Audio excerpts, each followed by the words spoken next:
Alright, here we are. I want to show you how to do a rolling average of some data that you're going to grab from the internet here. This is temperature data from the UK. We're using these data because they're really pretty easy to download. Let's just grab one of these data sets here. I'm going to do one of the longer ones. Let's try Oxford. I've heard of Oxford. Like that, we got temperature data way back to 1850. We'll just go ahead and grab these temperature data here all the way to 2013. I've just selected it. Now I'm hitting Control C. We'll go to Notepad, hit Control V. There are the data. We'll hit Save. This was Oxford.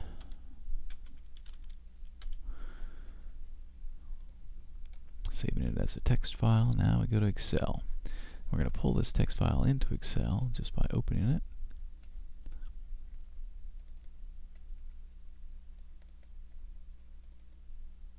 And we got to remember to tell it that it's a text file here. There we go. We'll hit Open. Brings up the text import wizard. We're using delimited file type. Hit Next and uncheck the tab and check the space. Now notice that it pulls these things into columns really nicely, other than this first row here. We'll hit Next, hit Finish. We can get rid of this first row, don't need it. Hit put in our labels here so we know what's going on. Month, this is T max, this is T min. Those are the temperatures. These last columns here were precipitation, I think, so we'll just go ahead and delete those. And what we can do is an average here of what a rolling average would be for 12 months would be. We're just going to average all the values for 12 months and stick it in this cell right here. And actually we could probably average both the T-min and T-max together for those 12 months, or you could just look at the maximums, or you could just look at the minimums. All three of those things might be interesting. Let's just go ahead and look at the minimums and see how minimum temperatures have changed. So we'll highlight this first cell here, we'll hit function, we'll go with average for our function here, and what we want to average are a year's worth of minimum temperatures. So that would be that many, 12 minimum temperatures. I just dragged over them, hit OK, and there's the average here of this 12 months of minimum temperatures. We can hit Control C to copy that cell, and then we'll paste it for all the other cells down to the bottom here, down to, let's just do it to here. Hit Control V, and there you go. You've got minimum temperatures for that 150 or so time period. Now, in order to really see what's going on, we need to graph those things. So let's insert a graph here.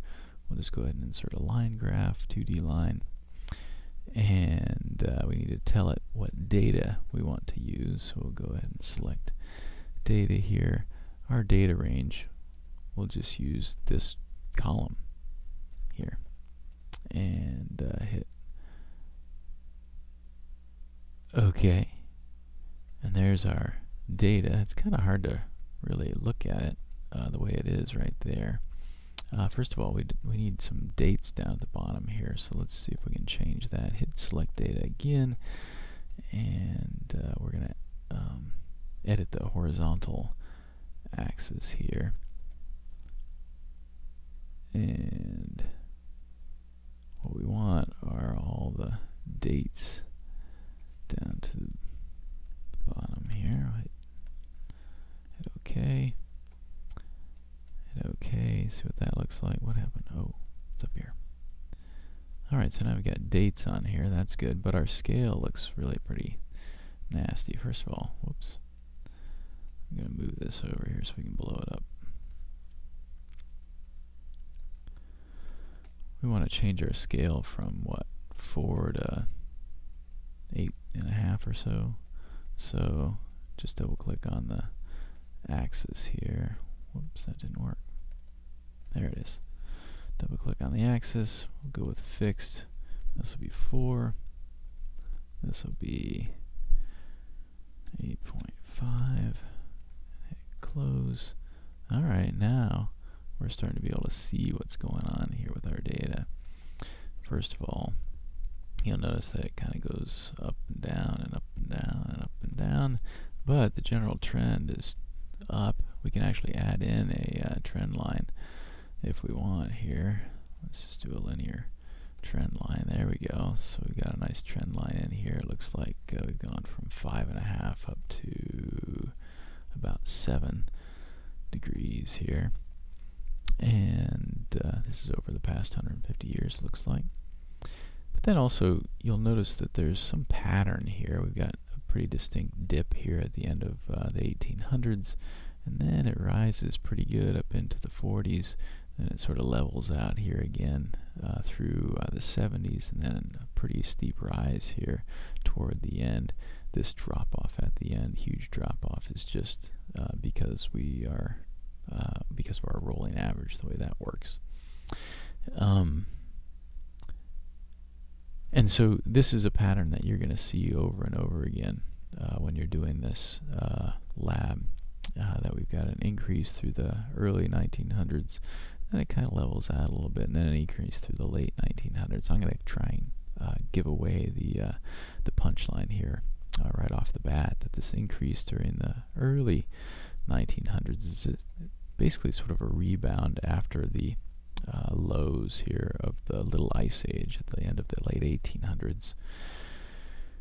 We get this rebound, and so most of this is natural change here in temperature.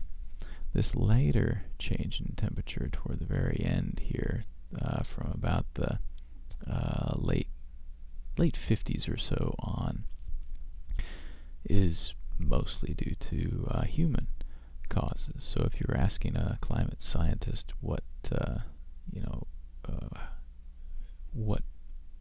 part of the change is natural versus what part of the change is human caused, most would say that through the 1940s or so, the primary mover of the climate was probably natural causes, and after that it's been anthropogenic causes, human causes. And in this lab you're going to go into detail in both of those areas and how we know.